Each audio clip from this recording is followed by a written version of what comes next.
Hello everyone, this is Sakshi Agarwal. I welcome you all on मेहनती बच्चे। सो ਅੱਜ ਆਪਾਂ ਬਹੁਤ ਹੀ ਇੰਪੋਰਟੈਂਟ ਟੌਪਿਕਸ ਪੜਨ ਜਾ ਰਹੇ ਹਾਂ। ਇਹਨਾਂ ਨੂੰ ਧਿਆਨ ਨਾਲ ਸਮਝਿਓ। ਸੋ ਟੌਪਿਕਸ ਨੇ fundamental rights C and fundamental duties. ਇਹ ਐਸੇ ਟੌਪਿਕਸ ਹੈ, ਇਹਨਾਂ ਵਿੱਚੋਂ ਇੱਕ ਅੱਧਾ ਕੁਐਸਚਨ ਪੇਪਰ 'ਚ ਆਂਦਾ ਹੀ ਆਂਦਾ ਹੈ। ਠੀਕ ਹੈ, ਸੋ ਸਟਾਰਟ ਕਰਦੇ ਹਾਂ।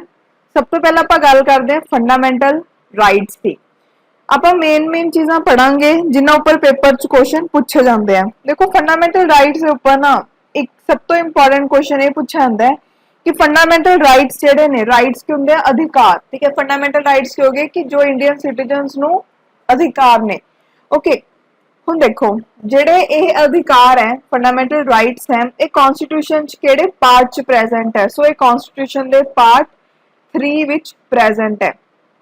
ਤੇ ਅਗਰ ਆਪਾਂ ਆਰਟੀਕਲਸ ਦੀ ਗੱਲ ਕਰੀਏ ਤਾਂ ਆਰਟੀਕਲ ਨੰਬਰ 12 ਤੋਂ ਲੈ ਕੇ 35 ਜਿਹੜੇ ਨੇ ਉਹ ਰਿਲੇਟਡ ਨੇ ਕਿਹਦੇ ਨਾਲ? ਫੰਡਾਮੈਂਟਲ ਰਾਈਟਸ ਦੇ ਨਾਲ। ਓਕੇ, ਹੁਣ ਦੇਖੋ, ਇਹ ਤਾਂ ਹੋਈ ਗੱਲ ਕਿ ਕਨਸਟੀਟਿਊਸ਼ਨ 'ਚ ਜਿਹੜੇ ਫੰਡਾਮੈਂਟਲ ਰਾਈਟਸ ਆ ਉਹ ਕਿੱਥੇ ਪ੍ਰੈਜ਼ੈਂਟ ਹੈ। ਹੁਣ ਅਗਰ ਆਪਾਂ ਗੱਲ ਕਰੀਏ ਤਾਂ ਟੋਟਲ 6 ਫੰਡਾਮੈਂਟਲ ਰਾਈਟਸ ਹੈ ਜਿਹੜੇ, ਉਹਨਾਂ ਬਾਰੇ ਗੱਲ ਕੀਤੀ ਗਈ ਹੈ ਕਨਸਟੀਟਿਊਸ਼ਨ ਦੇ ਵਿੱਚ। ਸੋ ਇਹ ਆਰਟੀਕਲਸ ਕਿਹੜੇ-ਕਿਹੜੇ ਨੇ? ਰਾਈਟ ਟੂ ਇਕੁਐਲਿਟੀ, ਜਿਹਦੀ ਗੱਲ ਕੀਤੀ ਗਈ ਹੈ ਆਰਟੀਕਲ ਨੰਬਰ 14 ਤੋਂ ਲੈ ਕੇ 18 ਤੱਕ। ਦੈਨ ਰਾਈਟ ਟੂ ਫਰੀडम 19 ਤੋਂ ਲੈ ਕੇ 22 ਤੱਕ। Right against exploitation article number 23 ਤੋਂ 24 ਤੱਕ। Right to freedom of religion 25 ਤੋਂ 28। ਕਲਚਰਲ ਐਂਡ ਐਜੂਕੇਸ਼ਨਲ ਰਾਈਟ 29 ਤੋਂ 30। Right to constitutional remedies article number 32। So ਇਹ ਨੇ ਫੰਡਾਮੈਂਟਲ ਰਾਈਟਸ। ਦੇਖੋ, एक चीज ध्यान रखनी है, सॉरी, वो ये है कि पहला एक होर फंडामेंटल राइट हुंदा सी, ओदा नाम है राइट टू प्रॉपर्टी। ठीक है, तो जेड़ा राइट टू प्रॉपर्टी सीगा वो सीगा आर्टिकल नंबर 31। अगर तुसीं इत्थे देखोगे आर्टिकल नंबर 31 मिसिंग है। सो आर्टिकल नंबर 31 की सी? Right to property. बट ओनू 44th कॉन्स्टिट्यूशन अमेंडमेंट एक्ट जो कि 1978 ਦੇ ਵਿੱਚ ਹੋਇਆ। ਹੁਣ ਇੱਥੇ ਇੱਕ ਚੀਜ਼ ਮੈਂ ਹੋਰ ਮੈਂਸ਼ਨ ਕਰਨਾ ਚਾਹਨੀ ਹੈ, 4+4 ਕਿੰਨੇ ਹੁੰਦੇ ਆ? 8। ਸੋ ਤੁਸੀਂ ਈਅਰ ਐਵੇਂ ਯਾਦ ਰੱਖਣਾ ਹੈ ਕਿ ਜਿਹੜਾ ਰਾਈਟ ਟੂ ਪ੍ਰਾਪਰਟੀ ਹੈ ਉਹਨੂੰ ਕਿਹੜੇ ਕਨਸਟੀਟਿਊਸ਼ਨ ਅਮੈਂਡਮੈਂਟ ਦੇ ਨਾਲ ਲੀਗਲ ਰਾਈਟ ਬਣਾਇਆ ਗਿਆ?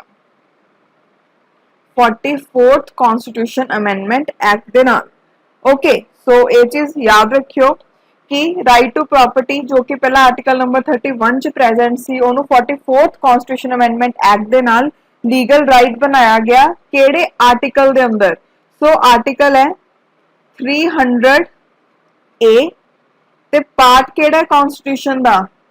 पार्ट है 12। ओके, ये चीज़ां याद रखनी है। डायरेक्टली क्वेश्चन पूछा जांदा पेपर दे विच कि केड़ा फंडामेंटल राइट है जेड़ा हुण फंडामेंटल राइट नहीं रहा, लीगल राइट बन गया। राइट टू प्रॉपर्टी सीधा 4 ऑप्शन दे देंगे, राइट से पूछ लेंगे भी इन्हां विचों केड़ा फंडामेंटल राइट नहीं है। सो उत्थे आंसर क्या आएगा? Right to property. Okay, so हुण आपां गल करदे हां सब तो पहला आर्टिकल नंबर 13 दे बारे।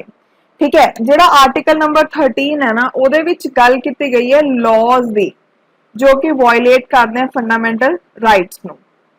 ठीक है, सो आर्टिकल नंबर 13 जेड़ा है वो डिक्लेयर करता है कि वो लॉज जो कि इनकंसिस्टेंट ने या फिर डेरोगेटरी ने फंडामेंटल राइट्स के नाल वो की होंगे?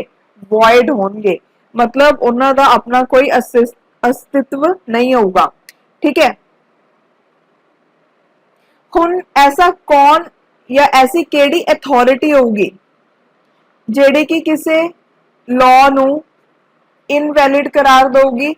ਇਹਦੀ ਗੱਲ ਕੀਤੀ ਗਈ ਹੈ ਆਰਟੀਕਲ ਨੰਬਰ 32 ਤੇ ਆਰਟੀਕਲ ਨੰबर 226 ਦੇ ਵਿੱਚ ਕਿ ਸੁਪਰੀਮ ਕੋਰਟ ਆਰਟੀਕਲ ਨੰबर 32 ਦੇ ਮੁਤਾਬਿਕ ਜਿਹੜਾ ਸੁਪਰੀਮ ਕੋਰਟ ਹੈ ਉਹ ਕਿਸੇ ਵੀ ਲਾਅ ਨੂੰ ਵॉइड डिक्लेयर कर सकता है। ठीक है, या अनकॉन्स्टिट्यूशनल डिक्लेयर कर सकता है। ਤੇ ਆਰਟੀਕਲ ਨੰबर 226 ਦੇ ਅੰਦਰ ਇਹ ਪਾਵਰ ਦਿੱਤੀ ਗਈ ਹੈ ਹਾਈ ਕੋਰਟਸ ਨੂੰ ਕਿ ਉਹ ਲਾਅ ਨੂੰ ਅਨਕॉन्स्टिट्यूशनल ਜਾਂ ਫਿਰ ਇਨਵੈਲਿਡ करार दे सकते हैं अगर वो फंडामेंटल राइट्स ਦੀ खिलाफ ने, इनकंसिस्टेंट या फिर डेरोगेटरी ने। ओके, एक चीज होर याद रखियो, वो की है इंपॉर्टेंट पॉइंट है। देखो कि अगर आप कॉन्स्टिट्यूशन अमेंडमेंट कर रहे हैं कि यह लॉ दे अंदर आऊगी ते कि यह वॉइड करार दी जा सकती है। सो कॉन्स्टिट्यूशन अमेंडमेंट जिहड़ी है उन्होंने वॉइड नहीं करार दिता जा सकता। बट एक चीज याद रखनी है, एक केस सीगा केसवानंदा, उस काफी कुछ होया वाले केस च पर आई थिंक तीजी या चौथी बार डिस्कस कर रहे हैं। केसवानंदा भारती केस जिहड़ा ए वाला केस सीगा ना, ਇਹਦੇ ਵਿੱਚ ਕੀ ਕਿਹਾ ਗਿਆ ਸੀਗਾ कि ਜਿਹੜੀ कॉन्स्टिट्यूशन अमेंडमेंट है ਉਹਨੂੰ चैलेंज किया जा सकता है किस केस ਦੇ ਵਿੱਚ, अगर ਉਹ फंडामेंटल राइट ਨੂੰ वायलेट करूगी। बट ये चीज याद रखियो कि कॉन्स्टिट्यूशन अमेंडमेंट ਜਿਹੜੀ है ਉਹਨੂੰ ਆਪਾਂ लॉ नहीं बोलांगे, ठीक है। हाँ, तो ਉਹਨੂੰ ਆਪਾਂ लॉ ਦੇ बेसिस ਤੇ चैलेंज नहीं कर सकते, ਤਾਂ चैलेंज कर सकते अगर वो फंडामेंटल राइट ਦੇ खिलाफ होएगी, ठीक है। ਉਹ ਤੋਂ ਬਾਅਦ ਨੈਕਸਟ ਹੁਣ ਆਪਾਂ ਪੜਨ ਜਾ ਰਹੇ ਹਾਂ ਕਿ ਜਿਹੜੇ ਆਪਾਂ ਫੰਡਾਮੈਂਟਲ ਰਾਈਟਸ ਦੀ ਗੱਲ ਕਰ ਰਹੇ ਹਾਂ ਇਹਨਾਂ ਦੇ ਫੀਚਰਸ ਕੀ ਨੇ, ਠੀਕ ਹੈ। ਇਹਦੇ ਉੱਪਰ ਵੀ ਕਈ ਵਾਰ ਪੇਪਰ 'ਚ ਕੁਐਸਚਨ ਆ ਜਾਂਦਾ ਹੈ, ਸੋ ਆਪਾਂ ਇਹਨੂੰ ਡਿਸਕਸ ਕਰਦੇ ਹਾਂ ਤਾਂ ਕਿ ਪੇਪਰ 'ਚ ਥੋੜਾ ਕਿਤੋਂ ਵੀ ਕੋਈ ਮਾਰਕਸ ਨਾ ਘਟੇ। ਸੋ ਦੇਖੋ, ਸਭ ਤੋਂ ਪਹਿਲਾਂ ਜਿਹੜੇ ਫੰਡਾਮੈਂਟਲ ਰਾਈਟਸ ਹੈ ਉਹਨਾਂ ਨੂੰ ਪ੍ਰੋਟੈਕਟ ਕੀਤਾ ਹੋਇਆ ਹੈ ਕਨਸਟੀਟਿਊਸ਼ਨ ਨੇ, ਯਾਨੀ ਕਿ fundamental rights are protected by constitution, ठीक है। यानी कि जिमें आप अगर ऑर्डिनरी लीगल राइट्स की गल करिए, ठीक है, तो उन्होंने कोई प्रोटेक्शन या फिर कॉन्स्टिट्यूशन उन्होंने कोई भी गारंटी नहीं दिंदा। बट जो फंडामेंटल राइट्स है उन्होंने प्रोटेक्ट किया जाता है कॉन्स्टिट्यूशन के द्वारा। ओके, हुण देखो कुछ ऐसे फंडामेंटल राइट्स ने जेड़े कि सिर्फ और सिर्फ इंडियन सिटीजनस नूं ही मिले हुए ने, कुछ ऐसे राइट्स ने, ठीक है, मतलब जेडे एलियंस को नहीं है, सिर्फ सिटीजनस को ही ने, उन्होंने बारे आप बाद च पढ़ांगे, जस्ट हजे इन्ना तो सुन लो। ओके, और तो बाद नैक्सट इंपॉर्टेंट पॉइंट है कि जेडे फंडामेंटल राइट्स ने वो परमानेंट या फिर एब्सोल्यूट नहीं हैगे, यानी कि ऐ नहीं हैगा कि पत्थर ते लकीर है कि एक बार फंडामेंटल राइट बन गया तो चेंज नहीं हो सकता। तो जेडे फंडामेंटल राइट्स ने उन्होंने उपर जी पार्लियामेंट है, ठीक है, वो उन्होंने कर्टल या फिर रिपील कर सकती है सिर्फ और सिर्फ कॉन्स्टिट्यूशन अमेंडमेंट करके। मतलब कॉन्स्टिट्यूशन च चेंजेस करने पैणगे अगर फंडामेंटल राइट नूं चेंज करना है। तो इत्थों भी पता लग रहा है कि फंडामेंटल राइट्स नूं चेंज कर सकते हैं, मतलब उन्हां च अमेंडमेंट्स हो सकदियां ने, पत्थर ते लकीर नहीं हैगे वो। और तो बाद नैक्सट कि जिहड़ी स्टेट है वो कुछ रिस्ट्रिक्शंस लगा सकती है फंडामेंटल राइट्स से, ठीक है। ये बारे आप पढ़ांगे जो आप फंडामेंटल राइट्स नो डिटेल च डिस्कस करांगे, उदों पढ़ांगे भी किमें किमें रिस्ट्रिक्शंस लगियां होईयां ने, ठीक है। और तो बाद नैक्सट है कि जेडे फंडामेंटल राइट ने वो जस्टिकेबल ने, मतलब कि है कि अगर किसी परसन नूं ओदे फंडामेंटल राइट्स ओदे अधिकार नहीं मिल रहे तो वो सुप्रीम कोर्ट या फिर हाई कोर्ट दे विच गुहार लगा सकता है कि मेरी प्रोटेक्शन करो, मैनूं मेरे फंडामेंटल राइट्स नहीं दिते जा सकते, ठीक है। एक गल होर याद रखियो कि अगर किसी बंदे दे फंडामेंटल राइट्स उन्होंने नहीं मिल रहे तो डायरैक्टली सुप्रीम कोर्ट दे विच जा सकता है। एक यह है कि आर्टिकल नंबर 33 दे अंदर जेडे फंडामेंटल राइट्स ने किन्ना दे आम वो बंदियां दे जेडे कि आर्म्ड फोर्सेस नाल रिलेट करते हैं, paramilitary forces, police forces, intelligence agencies या फिर उन्हां दी एनालॉगस सर्विसेज हैं, ठीक है, उन्हां दे जेडे फंडामेंटल राइट्स हैं वो रिस्ट्रिक्ट किए जा सकते हैं, ओके, पार्लियामेंट के द्वारा। ये चीज़ याद रखियो। और तो बाद जिमें कि मैं तुहानूं ये पॉइंट दस्सिया सीगा कि कुछ ऐसे राइट्स है जेडे सिर्फ सिटीजनस कोल हुंदे ने। सो हुण आपां गल करदे हां भी ऐसे किहड़े-किहड़े फंडामेंटल राइट्स हैं जेडे कि सिर्फ सिटीजनस कोल हैं, ते ऐसे किहड़े फंडामेंटल राइट्स है जेडे सिटीजनस कोल भी हैं ते फॉरनर्स कोल भी हैं, ठीक है। सो स्टार्ट करते हैं, देखते हैं। सब तो पहला देखो, अगर आप गल करिए किहड़े-किहड़े fundamental right citizens as well as foreigners कोल हैं। इक्वलिटी बिफोर लॉ कि लॉ दे अगे सारे इक्वल ने। Protection in respect of conviction for offences कि अगर कोई ऑफेंस किया है तो ओदे रिस्पेक्ट दे विच कि अगर तुहानूं कन्विक्ट किया जाता है किसी क्राइम दे लई तो ओदे विच तुहानूं प्रोटेक्शन मिलूगी। सो कन्विक्शन मतलब कि हुंदा है कि अपराधी करार देना, ठीक है। और तो बाद प्रोटेक्शन मिलूगी पर्सनल लाइफ ते लिबर्टी दी, right to elementary education, protection against arrest and detention in certain cases, ठीक है। सो अगर आप इत्थे मीनिंग देखिए डिटेंशन का की हुंदा है, डिटेंशन मतलब हुंदा है नजरबंद करना, ओके। और तो बाद prohibition of human trafficking and force labour, prohibition of employment of children in factories, freedom of conscience and free profession practice and propagation of religion, then freedom to manage religious affairs, freedom from payment of taxes for promotion of any religion, freedom from attending religious instruction or worship in certain educational institutions। ये right citizen से foreigners दोनों को है। ਹੁਣ ऐसे rights ਜਿਹੜੇ सिर्फ citizens को है। prohibition of discrimination on ground of religion, race, caste, sex और place of birth की discrimination नहीं हो सकती ये सारे grounds ਤੇ। then equality ਮਿਲੂਗੀ ਕਿਹਦੇ ਵਿੱਚ ਅਗਰ ਤੁਸੀਂ ਪਬਲਿਕ ਇੰਪਲੋਇਮੈਂਟ ਕਰਦੇ ਹੋ ਉਹਦੇ ਵਿੱਚ ਜਿਹੜੀ ਓਪਰਚੁਨਿਟੀਜ਼ ਦਿੱਤੀ ਜਾਂਦੀ ਹੈ ਉਹਦੇ ਵਿੱਚ ਇਕੁਐਲਿਟੀ ਮਿਲੂਗੀ। ਦੈਨ ਜਿਹੜੇ ਆਰਟੀਕਲ 19 ਦੇ ਅੰਦਰ 6 ਫੰਡਾਮੈਂਟਲ ਰਾਈਟਸ ਹੈ ਉਹਨਾਂ ਦੀ ਪ੍ਰੋਟੈਕਸ਼ਨ ਮਿਲੂਗੀ। ठीक है, protection of language, script, culture of minorities, then right of minorities to establish and administer education institutions। okay, so next ਹੁਣ ਆਪਾਂ डिस्कस करते हैं अपने 6 फंडामेंटल राइट्स। ठीक है, सब तो पहला फंडामेंटल राइट है अपना राइट टू इक्वलिटी। सब तो पहला ਆਪਾਂ ਗੱਲ ਕਰਦੇ ਹਾਂ right to equality the. Articles ਯਾਦ ਰੱਖਣੇ ਹੈ ਕਿ ਜਿਹੜਾ ਰਾਈਟ ਟੂ ਇਕੁਐਲਿਟੀ ਹੈ ਉਹਦੀ ਗੱਲ ਕੀਤੀ ਗਈ ਹੈ ਆਰਟੀਕਲ ਨੰਬਰ 14 ਤੋਂ ਲੈ ਕੇ 18 ਤੱਕ ਦੇ ਵਿੱਚ। ठीक है, सब तो पहला देखिए अगर आप article number 14, so article number 14 की क्या गया है, state shall not deny to any person equality before law और equal protection of law within the territory of India on grounds of religion, race, caste, sex और place of birth. सो ਜਿਹੜਾ article number 14 ਹੈ ਉਹਦੇ ਵਿੱਚ ਕੀ ਕਿਹਾ ਗਿਆ ਹੈ ਕਿ ਜਿਹੜੀ ਸਟੇਟ ਹੈ ਉਹ ਕਿਸੇ ਵੀ ਪਰਸਨ ਨੂੰ ਇਕੁਐਲਿਟੀ ਡਿਨਾਈ ਨਹੀਂ ਕਰ ਸਕਦੀ। ਠੀਕ ਹੈ, ਕਿ ਇਹ ਆਪਾਂ ਜਿਹੜਾ ਇਕੁਐਲਿਟੀ ਬਿਫੋਰ ਲਾਅ ਹੈ, ਇਕੁਅਲ ਪ੍ਰੋਟੈਕਸ਼ਨ ਆਫ ਲਾਅ ਹੈ, ਉਹਨੂੰ ਆਪਾਂ ਹੋਰ ਡਿਸਕ੍ਰਾਈਬ ਕਰਕੇ ਪੜਾਂਗੇ। ਹਜੇ ਜਸਟ ਇੰਨਾ ਕੁ ਰੀਡ ਕਰ ਲਓ ਇੰਡੀਆ ਦੇ ਅੰਦਰ। ਠੀਕ ਹੈ, ਕਿਹੜੇ ਕਿਹੜੇ ਗਰਾਊਂਡਸ ਦੇ ਉੱਪਰ ਮਤਲਬ ਹਰ ਪਰਸਨ ਇਕੁਅਲ ਰਹੂਗਾ, ਕਿਹੜੇ ਕਿਹੜੇ ਗਰਾਊਂਡਸ ਦੇ, religion wise, race, caste, sex, place of birth. ਇਸ ਚ 5 ਚੀਜ਼ਾਂ ਨੇ, 5 ਗਰਾਊਂਡਸ ਨੇ, ਯਾਦ ਰੱਖਿਓ। ਆਰਟੀਕਲ ਨੰਬਰ 15 ਦੇ ਵਿੱਚ ਕੀ ਹੈ ਕਿ ਜਿਹੜੀ ਸਟੇਟ ਹੈ ਉਹ ਕਿਸੇ ਵੀ ਸਿਟੀਜ਼ਨ ਦੇ ਨਾਲ डिस्क्रिमिनेट नहीं कर सकती केड़े केड़े ग्राउंड्स के ऊपर, religion, race, caste, sex, place of birth. ठीक है, और तो बाद 16th आर्टिकल की है इक्वैलिटी रहूगी अपॉर्चुनिटी दी सारे सिटीजन्स नु एम्प्लॉयमेंट या फिर अपॉइंटमेंट नु लेके, अगर किसी भी ऑफिस दे विच अपॉइंटमेंट हुंदी है स्टेट दे अंदर। Okay, then article number 17 untouchability ਨੂੰ ਐਬੋਲਿਸ਼ ਕਰਨਾ ਹੈ, ਉਹਦੇ ਵਿੱਚ ਇਹ ਗੱਲ ਕੀਤੀ ਗਈ ਹੈ। ਆਰਟੀਕਲ ਨੰਬਰ 18 ਚ ਕਿਹਾ ਹੋਇਆ ਹੈ ਕਿ ਜਿਹੜੇ ਟਾਈਟਲਸ ਨੇ ਉਹਨਾਂ ਨੂੰ ਐਬੋਲਿਸ਼ ਕਰਨਾ ਹੈ ਮਿਲਟਰੀ ਤੇ ਅਕੈਡਮਿਕ ਨੂੰ ਛੱਡ ਕੇ। ਸੋ ਹੁਣ ਆਪਾਂ ਇੱਕ ਇੱਕ ਕਰਕੇ ਡਿਸਕਸ ਕਰਦੇ ਹਾਂ। ਸਭ ਤੋਂ ਪਹਿਲਾਂ ਆਪਾਂ ਡਿਸਕਸ ਕਰਨ ਜਾ ਰਹੇ ਹਾਂ ਆਰਟੀਕਲ ਨੰਬਰ 14। ਆਰਟੀਕਲ ਨੰਬਰ 14 ਜਿਹੜਾ ਹੈ ਉਸ ਚ ਆਪਾਂ ਨੇ ਦੋ ਟਰਮਸ ਦਾ ਯਾਦ ਰੱਖਣਾ ਹੈ ਜਿਹਦੇ ਉੱਪਰ ਪੇਪਰ ਚ ਕੁਐਸਚਨ ਪੁੱਛਿਆ ਜਾਂਦਾ ਹੈ। ਉਹ ਕੀ ਹੈ ਦੇਖੋ, ਇਕੁਐਲਿਟੀ ਬਿਫੋਰ ਲਾਅ ਤੇ equal protection of law. So equality before law ਦਾ ਮਤਲਬ ਕੀ ਹੈ ਕਿ ਲਾਅ ਦੀ ਨਜ਼ਰਾਂ ਦੇ ਵਿੱਚ ਸਾਰੇ ਜਿਹੜੇ ਲੋਕ ਨੇ ਉਹ ਕੀ ਨੇ, ਇਕੁਅਲ ਨੇ। ਠੀਕ ਹੈ, ਅਗਰ ਆਪਾਂ ਇਕੁਐਲਿਟੀ ਬਿਫੋਰ ਲਾਅ ਦੀ ਗੱਲ ਕਰੀਏ ਤਾਂ ਇਹ ਕੀ ਹੈ, ਇਹ ਬ੍ਰਿਟਿਸ਼ origin ਦਾ ਕਨਸੈਪਟ ਹੈ। ठीक है, पेपर च कई बार पूछ लेंदे हुंदे हैं, सो याद रखियो। ते एक नेगेटिव कंसैप्ट है। और तो बाद इक्वैलिटी बिफोर लॉ दी गल की कीती गई है कि किसी भी बंदे नू कोई स्पैशल प्रिविलेज नहीं दिती जाऊगी। ठीक है, ते जेडे सारे बंदे ने वो सेम रहणगे लॉ दे अगे। ठीक है, और तो बाद इक्वल प्रोटेक्शन ऑफ लॉ, जेड़ा इक्वल प्रोटेक्शन ऑफ लॉ है ना, जेड़ा ये आइडिया है ये इंस्पायर है अमेरिकन कॉन्स्टिट्यूशन तो।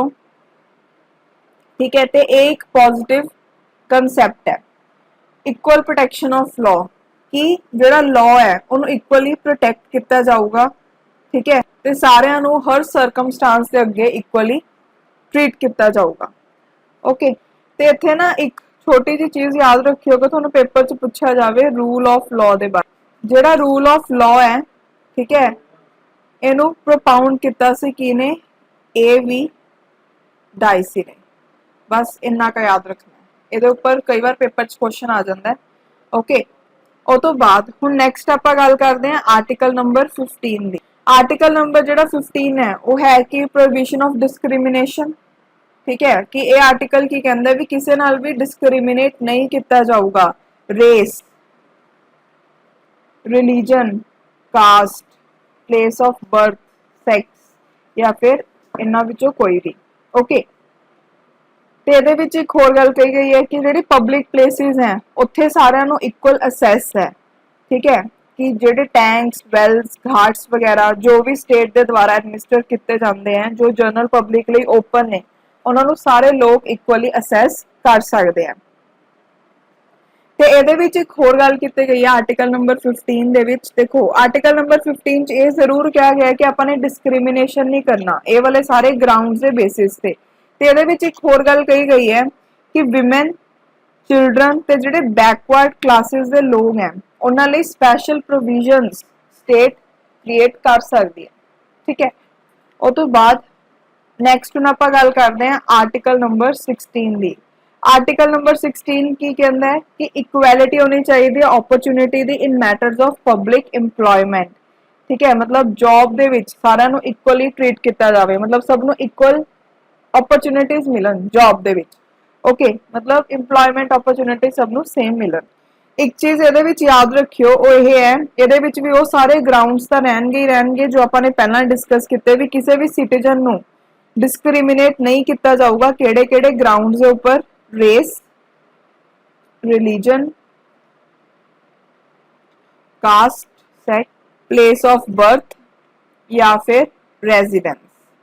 ਇਹਦੇ ਵਿੱਚ ਜਿਹੜਾ ਆਹ ਵਰਡ ਹੈ ਨਾ ਰੈਜ਼ੀਡੈਂਸ, ਇਹ ਬਹੁਤ ਇੰਪੋਰਟੈਂਟ ਵਰਡ ਹੈ। ਠੀਕ ਹੈ, ਸੋ ਇਹਨੂੰ ਯਾਦ ਰੱਖਿਓ। ਓਕੇ, ਕਿ ਇਹਦੇ ਵਿੱਚ ਰੈਜ਼ੀਡੈਂਸ ਦਾ ਵੀ ਇਹਨਾਂ ਨੇ ਲਿੱਤਾ ਹੋਇਆ ਹੈ। ਉਸ ਤੋਂ ਬਾਅਦ ਨੈਕਸਟ ਆਪਣੇ ਕੋਲ ਆਰਟੀਕਲ ਹੈ ਆਰਟੀਕਲ ਨੰਬਰ 17। ਜਿਹੜਾ ਆਰਟੀਕਲ ਨੰਬਰ 17 ਹੈ ਇਹਦੇ ਵਿੱਚ ਕੀ ਗੱਲ ਕੀਤੀ ਗਈ ਹੈ, ਸੋ ਜਿਹੜਾ ਆਰਟੀਕਲ ਨੰਬਰ 17 ਹੈ ਇਹਦੇ ਵਿੱਚ ਕੀ ਗੱਲ ਕੀਤੀ ਗਈ ਹੈ ਕਿ ਅਨਟਚੇਬਿਲਿਟੀ ਨੂੰ ਖਤਮ ਕਰਨਾ ਹੈ। ਓਕੇ, ਸੋ ਇਹ ਯਾਦ ਰੱਖਿਓ ਅਨਟਚੇਬਿਲਿਟੀ ਨੂੰ ਆਰਟੀਕਲ ਨੰਬਰ 17 ਦੇ ਅੰਦਰ ਇੱਕ ਕ੍ਰਾਈਮ ਬਣਾਇਆ ਹੋਇਆ ਹੈ ਕਿ ਅਗਰ ਕੋਈ ਇਹ ਪ੍ਰੈਕਟਿਸ ਕਰੂਗਾ, ਅਨਟਚੇਬਿਲਿਟੀ ਨੂੰ ਫੋਲੋ ਕਰੂਗਾ ਤਾਂ ਉਹਦੇ ਖਿਲਾਫ ਐਕਸ਼ਨ ਲਿੱਤਾ ਜਾ ਸਕਦਾ ਹੈ। ਦੈਨ ਨੈਕਸਟ ਨੂੰ ਆਪਾਂ ਗੱਲ ਕਰਦੇ ਹਾਂ ਆਰਟੀਕਲ ਨੰਬਰ 18 ਦੀ। ਜਿਹੜਾ ਆਰਟੀਕਲ ਨੰਬਰ 18 ਹੈ ਇਹਦੇ ਵਿੱਚ ਕੀ ਕਿਹਾ ਹੋਇਆ ਹੈ, ਐਬੋਲਿਸ਼ਨ ਆਫ ਟਾਈਟਲਸ। ਠੀਕ ਹੈ, ਹੁਣ ਦੇਖੋ ਇਹਦੇ ਵਿੱਚ ਕਿਹਾ ਹੋਇਆ ਹੈ ਕਿ ਜਿਹੜੀ ਸਟੇਟ ਹੈ, ਠੀਕ ਹੈ, ਉਹ ਕੋਈ ਵੀ ਟਾਈਟਲ ਐਵੇਂ ਕਿਸੇ ਨੂੰ ਦੇ ਨਹੀਂ ਸਕਦੀ ਐਕਸੈਪਟ ਅਕੈਡਮਿਕ ਔਰ ਮਿਲਿਟਰੀ ਟਾਈਟਲ। ਠੀਕ ਹੈ, ਇਹਦੇ ਵਿੱਚ ਇਹ ਵੀ ਕਿਹਾ ਹੋਇਆ ਹੈ ਕਿ ਜਿਹੜੇ ਇੰਡੀਆ ਦੇ ਨਾਗਰਿਕ ਹੈ, ਠੀਕ ਹੈ, ਉਹ ਫੋਰਨ ਸਟੇਟ ਤੋਂ ਟਾਈਟਲਸ ਨੂੰ ਅਸੈਪਟ ਨਹੀਂ ਕਰ ਸਕਦੇ। ਦੈਨ ਆਰਟੀਕਲ ਐਬੋਲਿਸ਼ ਕਰਦਾ ਟਾਈਟਲਸ ਜਿਹੜੇ ਕਿ ਬ੍ਰਿਟਿਸ਼ਰਸ ਦੇ ਟਾਈਮ ਤੇ ਦਿੱਤੇ ਗਏ ਸੀ, ਜਿਵੇਂ ਕਿ ਰਾਏ ਬਹਾਦੁਰ, ਖਾਨ ਬਹਾਦੁਰ, ਐਸੇ ਟਾਈਟਲਸ ਦਿੱਤੇ ਗਏ ਸੀ ਉਹਨਾਂ ਦੇ ਟਾਈਮ ਤੇ, ਸੋ ਉਹਨਾਂ ਨੂੰ ਵੀ ਐਬੋਲਿਸ਼ ਕੀਤਾ ਜਾਂਦਾ ਹੈ। ਠੀਕ ਹੈ, ਤੇ ਇਹਦੇ ਵਿੱਚ ਇੱਕ ਹੋਰ ਗੱਲ ਕਹੀ ਗਈ ਹੈ ਕਿ ਅਵਾਰਡਸ ਜਿਵੇਂ ਕਿ ਪਦਮ ਸ਼੍ਰੀ, ਪਦਮ ਵਿਭੂਸ਼ਣ, ਪਦਮ ਭੂਸ਼ਣ, ਭਾਰਤ ਰਤਨਾ ਜਾਂ ਫਿਰ ਮਿਲਟਰੀ ਆਨਰਸ ਜਿਵੇਂ ਕਿ ਅਸ਼ੋਕ ਚੱਕਰ, ਪਰਮਵੀਰ ਚੱਕਰ ਜਿਹੜੇ ਨੇ ਉਹ ਟਾਈਟਲ ਕੈਟਾਗਰੀ ਨੂੰ ਬਿਲੋਂਗ ਨਹੀਂ ਕਰਨਗੇ। ਠੀਕ ਹੈ, ਐਵੇਂ ਨਹੀਂ ਕਿ ਅਗਰ ਕਿਸੇ ਨੂੰ ਮਿਲਿਆ ਤਾਂ ਉਹ ਸਮਝੇ ਕਿ ਉਹਨੂੰ ਟਾਈਟਲ ਦਿੱਤਾ ਗਿਆ, ਨਹੀਂ। ਓਕੇ, ਸੋ ਇਹ ਸਭ ਗੱਲਾਂ ਇਹਦੇ ਵਿੱਚ ਕੀਤੀਆਂ ਗਈਆਂ ਨੇ। ਸੋ ਹੁਣ ਆਪਾਂ ਨੈਕਸਟ ਰਾਈਟ ਪੜ੍ਹਦੇ ਹਾਂ।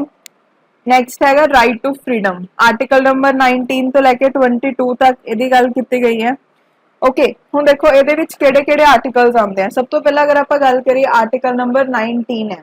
ਆਰਟੀਕਲ ਨੰਬਰ 19 ਦੇ ਵਿੱਚ ਨਾ 6 ਰਾਈਟਸ ਨੇ ਜਿਹੜੇ ਕਿ ਕਿਹਦੇ ਨਾਲ ਰਿਲੇਟਡ ਨੇ, ਫਰੀडम ਦੇ ਨਾਲ, ਕਿ ਜਿਹੜੇ ਨਾਗਰਿਕ ਨੇ ਉਹਨਾਂ ਨੂੰ ਫਰੀडम ਦਿੱਤੀ ਜਾਂਦੀ ਹੈ ਕਾਦੀ, ਸਪੀਚ ਐਕਸਪ੍ਰੈਸ਼ਨ ਦੀ, ਠੀਕ ਹੈ, ਅਸੈਂਬਲੀ ਦੀ, ਐਸੋਸੀਏਸ਼ਨ ਦੀ, ਮੂਵਮੈਂਟ ਦੀ, ਰੈਜ਼ੀਡੈਂਸ ਦੀ ਤੇ profession the.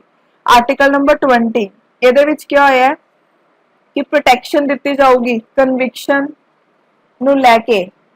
Okay, then article number 21 right to life and personal liberty, ਬਹੁਤ ਇੰਪੋਰਟੈਂਟ ਆਰਟੀਕਲ ਹੈ, ਡਾਇਰੈਕਟਲੀ ਬਹੁਤ ਵਾਰ ਪੇਪਰ 'ਚ ਇਹਦੇ ਬਾਰੇ ਪੁੱਛਿਆ ਗਿਆ ਕਿ right to life and personal liberty ਦੀ ਗੱਲ ਕਿਹੜੇ ਆਰਟੀਕਲ 'ਚ ਕੀਤੀ ਜਾਂਦੀ ਹੈ, ਆਰਟੀਕਲ ਨੰਬਰ 21। ਆਰਟੀਕਲ ਨੰਬਰ 19 ਦੇ ਵਿੱਚ ਇਹ ਪੁੱਛਿਆ ਜਾਂਦਾ ਜਨਰਲੀ ਕਿ ਆਰਟੀਕਲ ਨੰਬਰ 19 ਦੇ ਵਿੱਚ ਕਿੰਨੀ ਫਰੀडम ਦੀ ਗੱਲ ਕੀਤੀ ਗਈ ਹੈ, 6। ਉਸ ਤੋਂ ਬਾਅਦ ਆਰਟੀਕਲ ਨੰਬਰ 21 ਵੀ ਇੰਪੋਰਟੈਂਟ ਹੈ ਬਿਕੋਜ਼ ਇਹ ਰਿਲੇਟਡ ਹੈ ਰਾਈਟ ਟੂ ਐਲੀਮੈਂਟਰੀ ਐਜੂਕੇਸ਼ਨ ਦੇ ਨਾਲ। ਆਰਟੀਕਲ ਨੰਬਰ 22 ਕੀ ਹੈ, protection against arrest and detention in certain cases. Okay, so ਹੁਣ ਇੱਕ ਇੱਕ ਕਰਕੇ ਇਹਨਾਂ ਨੂੰ ਡਿਸਕਸ ਕਰਦੇ ਹਾਂ। ਸਭ ਤੋਂ ਪਹਿਲਾਂ ਆਪਣੇ ਕੋਲ ਹੈਗਾ ਆਰਟੀਕਲ ਨੰਬਰ 19। ਦੇਖੋ ਆਰਟੀਕਲ ਨੰਬਰ 19 ਜਿਹੜੀ ਸਭ ਤੋਂ ਪਹਿਲਾਂ ਫਰੀडम ਹੈ ਉਹ ਹੈਗੀ freedom of speech and expression. ਆਪਣੇ ਕੋਲੇ ਹੱਕ ਹੈ ਕਿ ਆਪਾਂ ਕੁਝ ਵੀ ਬੋਲ ਸਕਦੇ ਹਾਂ, ਆਪਣੇ ਆਪ ਨੂੰ ਕਿਵੇਂ ਮਰਜ਼ੀ ਐਕਸਪ੍ਰੈਸ ਕਰ ਸਕਦੇ ਹਾਂ, ਬਟ ਜਿਹੜੀ ਸਟੇਟ ਹੈ ਉਹ ਕੁਝ ਰਿਸਟ੍ਰਿਕਸ਼ਨਸ ਲਗਾ ਸਕਦੀ ਹੈ ਫਰੀडम ਆਫ ਸਪੀਚ ਐਕਸਪ੍ਰੈਸ਼ਨ ਤੇ, ਅਗਰ ਇਹ ਲੱਗਦਾ ਹੈ ਕਿ ਉਹ ਚੀਜ਼ ਦੇ ਨਾਲ ਕੰਟਰੀ ਦੀ ਸਿਕਿਉਰਿਟੀ, ਇੰਟੈਗ੍ਰਿਟੀ ਜਾਂ ਸੋਵਰਨਿਟੀ ਨੂੰ ਖਤਰਾ ਹੈ, ਠੀਕ ਹੈ, ਉਹਦਾ ਅਸਰ ਪੈ ਰਿਹਾ ਹੈ ਫ੍ਰੈਂਡਲੀ ਨੇਸ਼ਨਸ ਦੇ ਉੱਪਰ, ਮਤਲਬ ਇੰਡੀਆ ਤੇ ਜਿਹੜੀ ਫ੍ਰੈਂਡਲੀ ਕੰਟਰੀ ਹੈ ਇੰਡੀਆ ਦੇ ਨਾਲ, ਠੀਕ ਹੈ, ਉਹਨਾਂ ਦੇ ਰਿਲੇਸ਼ਨ ਦੇ ਉੱਪਰ ਕੁਝ ਅਸਰ ਪੈ ਰਿਹਾ ਉਹ ਚੀਜ਼ ਨਾਲ, ਤਾਂ ਉਹਨੂੰ ਫਿਰ ਉਹਦੇ ਉੱਪਰ ਕੁਝ ਲਿਮਿਟੇਸ਼ਨਸ ਲਗਾਈਆਂ ਜਾ ਸਕਦੀਆਂ ਨੇ। ਓਕੇ, ਜਿਵੇਂ ਕਿ ਡਿਫੇਮੇਸ਼ਨ ਕੀਤਾ ਜਾਵੇ ਜਾਂ ਫਿਰ ਕੰਟੈਂਪਟ ਆਫ ਕੋਰਟ ਵੀ ਹੋ ਸਕਦਾ ਹੈ। ਉਹ ਤੋਂ ਬਾਅਦ ਨੈਕਸਟ ਸੈਕਿੰਡ ਜਿਹੜੀ ਫਰੀडम ਹੈ ਉਹ ਹੈਗੀ ਫਰੀडम ਟੂ ਅਸੈਂਬਲ। ਜਿਹੜੀ ਸਟੇਟ ਹੈ ਉਹ ਇਹ ਇੰਡੀਅਨ ਨਾਗਰਿਕ ਨੂੰ ਅਧਿਕਾਰ ਦਿੰਦੀ ਹੈ ਕਿ ਉਹ ਇਕੱਠੇ ਹੋ ਸਕਦੇ ਹੈ, ਅਸੈਂਬਲ ਹੋ ਸਕਦੇ ਹੈ, ਠੀਕ ਹੈ, ਕਿਸੇ ਵੀ ਜਗ੍ਹਾ ਤੇ, ਬਟ ਉਹਨਾਂ ਕੋਲ ਹਥਿਆਰ ਨਹੀਂ ਹੋਣੇ ਚਾਹੀਦੇ। ਓਕੇ, ਬਟ ਇਹਦੇ ਵਿੱਚ ਵੀ ਰਿਸਟ੍ਰਿਕਸ਼ਨਸ ਲੱਗ ਸਕਦੀਆਂ ਨੇ ਅਗਰ ਕੰਟਰੀ ਦੀ ਸੋਵਰਨਿਟੀ, ਇੰਟੈਗ੍ਰਿਟੀ ਨੂੰ ਖਤਰਾ ਹੋਵੇ। ਉਹ ਤੋਂ ਬਾਅਦ ਨੈਕਸਟ ਹੈ ਫਰੀडम ਟੂ ਫਾਰਮ ਐਸੋਸੀਏਸ਼ਨ। ਸੋ ਦੇਖੋ ਕੀ ਹੈ, ਜਿਹੜਾ ਇਹ ਵਾਲਾ ਰਾਈਟ ਹੈ ਇਹਦੇ ਵਿੱਚ ਲੋਕਾਂ ਨੂੰ ਅਧਿਕਾਰ ਦਿੱਤਾ ਗਿਆ ਇੰਡੀਆ ਦੇ ਕਿ ਉਹ ਐਸੋਸੀਏਸ਼ਨ, ਯੂਨੀਅਨ, ਕੋਆਪਰੇਟਿਵ ਸੁਸਾਇਟੀਜ਼ ਨੂੰ ਫਾਰਮ ਕਰ ਸਕਦੇ ਆ। ਓਕੇ, ਇਹਦੇ ਵਿੱਚ ਜਿਹੜੇ ਵਰਕਰਸ ਹੈ, ਠੀਕ ਹੈ, ਉਹਨਾਂ ਨੂੰ ਅਧਿਕਾਰ ਦਿੱਤਾ ਹੋਇਆ ਹੈ ਕਿ ਉਹ ਟ੍ਰੇਡ ਯੂਨੀਅਨਸ ਬਣਾ ਸਕਦੇ ਆ। ਬਟ ਇੱਕ ਗੱਲ ਯਾਦ ਰੱਖਿਓ, ਇੱਕ ਆਪਣੇ ਕੋਲ ਐਕਟ ਆਇਆ ਸੀਗਾ police forces restriction of rights act 1966। ਇਹਦੇ ਵਿੱਚ ਜਿੰਨੇ ਵੀ ਪੁਲਿਸ ਪਰਸਨਲਸ ਨੇ ਉਹਨਾਂ ਨੂੰ ਰਿਸਟ੍ਰਿਕਟ ਕੀਤਾ ਜਾਂਦਾ ਹੈ ਕਿ ਉਹ ਟ੍ਰੇਡ ਯੂਨੀਅਨ ਫਾਰਮ ਨਹੀਂ ਕਰ ਸਕਦੇ, ਠੀਕ ਹੈ, ਤੇ ਕਨਸਟੀਟਿਊਸ਼ਨ ਵੀ ਪਾਰਲੀਮੈਂਟ ਨੂੰ ਹੱਕ ਦਿੰਦਾ ਹੈ ਕਿ ਜਿਹੜੇ ਵੀ ਲੋਕ ਆਰਮਡ ਫੋਰਸਿਸ ਨਾਲ, ਇੰਟੈਲੀਜੈਂਸ ਬਿਊਰੋਜ਼ ਨਾਲ ਰਿਲੇਟਡ ਨੇ, ਠੀਕ ਹੈ, ਉਹ ਪੋਲੀਟੀਕਲ ਐਸੋਸੀਏਸ਼ਨਸ ਫਾਰਮ ਨਹੀਂ ਕਰ ਸਕਦੇ, ਠੀਕ ਹੈ, ਤੇ ਪਾਰਲੀਮੈਂਟ ਕੋਲੇ ਅਧਿਕਾਰ ਹੈ ਕਿ ਉਹ ਲਾਅ ਨੂੰ ਪਾਸ ਕਰਕੇ ਉਹਨਾਂ ਉੱਪਰ ਰਿਸਟ੍ਰਿਕਸ਼ਨਸ ਲਗਾ ਸਕਦੀ ਹੈ। ਓਕੇ, ਉਹ ਤੋਂ ਬਾਅਦ ਨੈਕਸਟ ਆਪਣੇ ਕੋਲ ਹੈ ਫਰੀडम ਟੂ ਮੂਵ ਫ੍ਰੀਲੀ, ਠੀਕ ਹੈ, ਫਰੀडम ਟੂ ਮੂਵ ਫ੍ਰੀਲੀ। ਕੋਈ ਵੀ ਸਿਟੀਜ਼ਨ ਹੈ ਜਿਹੜਾ ਇੰਡੀਆ ਦਾ, ਉਹ ਇੰਡੀਅਨ ਦੀ ਕਿਸੇ ਵੀ ਟੈਰੀਟਰੀ ਦੇ ਵਿੱਚ ਜਾ ਸਕਦਾ ਹੈ। ਓਕੇ, ਬਸ ਕੁਝ ਰਿਸਟ੍ਰਿਕਸ਼ਨਸ ਲੱਗ ਸਕਦੇ ਨੇ, ਸਿਕਿਉਰਿਟੀ, ਪਬਲਿਕ ਆਰਡਰ, ਜਾਂ ਫਿਰ ਅਗਰ ਸ਼ਡਿਊਲਡ ਟ੍ਰਾਈਬਸ ਜਿਹੜੇ ਨੇ ਉੱਥੇ ਦੀ ਉਹਨਾਂ ਦੀ ਪ੍ਰੋਟੈਕਸ਼ਨ ਕਰਨੀ ਹੋਵੇ ਉਹ ਬੇਸਿਸ ਦੇ ਉੱਪਰ। ਉਹ ਤੋਂ ਬਾਅਦ ਨੈਕਸਟ ਫਿਫਥ ਹੈ ਫਰੀडम ਆਫ ਰੈਜ਼ੀਡੈਂਸ। ਜਿਹੜੇ ਇੰਡੀਆ ਦੇ ਲੋਕ ਹੈ, ਹੁਣ ਜਿਵੇਂ ਆਪਾਂ ਇੰਡੀਆ ਦੇ ਸਿਟੀਜ਼ਨਸ ਹੈ ਤਾਂ ਆਪਣੇ ਕੋਲ ਅਧਿਕਾਰ ਹੈ ਕਿ ਆਪਾਂ ਇੰਡੀਆ ਦੇ ਵਿੱਚ ਕਿਤੇ ਵੀ ਜਾ ਕੇ ਰਹਿ ਸਕਦੇ ਆ। ਓਕੇ, ਬਟ ਇਹਦੇ ਵਿੱਚ ਵੀ ਪ੍ਰੋਟੈਕਸ਼ਨ ਦਿੱਤੀ ਗਈ ਹੈ ਕਿਹੜੇ ਕਿਹੜੇ ਬੇਸਿਸ ਦੇ ਉੱਪਰ, ਕਿ ਅਗਰ ਉਹਦਾ ਸਿਕਿਉਰਿਟੀ ਨਾਲ ਖਤਰਾ ਹੋਵੇ, ਠੀਕ ਹੈ, ਪਬਲਿਕ ਆਰਡਰ, ਜਾਂ ਫਿਰ ਉਹਦੇ ਵਿੱਚ ਸ਼ਡਿਊਲਡ ਟ੍ਰਾਈਬਸ ਦੇ ਇੰਟਰਸਟ ਨਾਲ ਕੁਝ ਖਤਰਾ ਹੋ ਰਿਹਾ ਹੋਵੇ। ਉਹ ਤੋਂ ਬਾਅਦ ਨੈਕਸਟ ਹੈ ਫਰੀडम ਆਫ ਪ੍ਰੋਫੈਸ਼ਨ। ਇੰਡੀਆ ਦੇ ਵਿੱਚ ਇਹ ਜਿਹੜੇ ਇੰਡੀਅਨ ਸਿਟੀਜ਼ਨਸ ਹੈ ਉਹਨਾਂ ਨੂੰ ਅਧਿਕਾਰ ਹੈ ਕਿ ਉਹ ਆਪਣਾ ਮਨ ਚਾਹਿਆ ਕੰਮ ਕਰ ਸਕਦੇ ਨੇ, ਠੀਕ ਹੈ, ਬਟ ਇਹਦੇ ਵਿੱਚ ਇਲੀਗਲ ਜਾਂ ਇਮੋਰਲ ਚੀਜ਼ਾਂ ਕਰਨੇ ਦੇ ਉੱਪਰ ਬੈਨ ਹੈ। ਓਕੇ, ਬਸ ਇਹਦੇ ਵਿੱਚ ਇੱਕ ਚੀਜ਼ ਹੈ ਕਿ ਜਿਹੜੀ ਸਟੇਟ ਹੈ ਉਹਦੇ ਕੋਲੇ ਹੱਕ ਹੈ ਕਿ ਉਹ ਕਿਸੇ ਪਾਰਟਿਕੂਲਰ ਜੌਬ ਦੇ ਲਈ, ਠੀਕ ਹੈ, ਕੁਝ ਪ੍ਰੋਫੈਸ਼ਨਲ ਕੁਆਲੀਫਿਕੇਸ਼ਨਸ ਡਿਕਲੇਅਰ ਕਰ ਸਕਦੀ ਹੈ। ਓਕੇ, ਉਹ ਤੋਂ ਬਾਅਦ ਨੈਕਸਟ ਹੁਣ ਆਪਾਂ ਪੜ੍ਹਦੇ ਹਾਂ ਆਰਟੀਕਲ ਨੰਬਰ 20। ਸੋ ਨੈਕਸਟ ਹੁਣ ਆਪਾਂ ਗੱਲ ਕਰਦੇ ਹਾਂ ਆਰਟੀਕਲ ਨੰਬਰ 20 ਦੀ। ਜਿਹੜਾ ਆਰਟੀਕਲ ਨੰਬਰ 20 ਹੈ ਉਹ ਡੀਲ ਕਰਦਾ ਹੈ protection of citizens in respect of conviction for offences, ਠੀਕ ਹੈ। ਇਹਦੇ ਵਿੱਚ ਨਾ ਬੇਸਿਕਲੀ 3 ਤਰੀਕੇ ਦੀ ਪ੍ਰੋਟੈਕਸ਼ਨ ਦਿੱਤੀ ਜਾਂਦੀ ਹੈ ਕਿ ਅਗਰ ਕੋਈ ਕਿਸੇ ਨੂੰ ਦੋਸ਼ੀ ਕਰਾਰ ਦਿੱਤਾ ਜਾਂਦਾ ਹੈ ਤਾਂ ਉਹਨੂੰ ਕਿਹੜੀ ਕਿਹੜੀ 3 ਪ੍ਰੋਟੈਕਸ਼ਨਸ ਮਿਲਦੀਆਂ ਨੇ। ਸੋ ਦੇਖੋ, ਸਭ ਤੋਂ ਪਹਿਲਾਂ ਮੈਂ ਉਹਦਾ ਨਾਮ ਲਿਖਦੀ ਹਾਂ, ਫਿਰ ਇੱਕ ਇੱਕ ਕਰਕੇ ਆਪਾਂ ਉਹਨੂੰ ਡਿਸਕਸ ਕਰਾਂਗੇ। ਸਭ ਤੋਂ ਪਹਿਲੀ ਹੈਗੀ ਹੈ ਰੈਟਰੋਸਪੈਕਟਿਵ criminal legislation.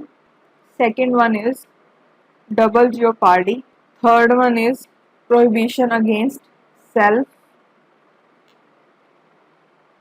incrimination.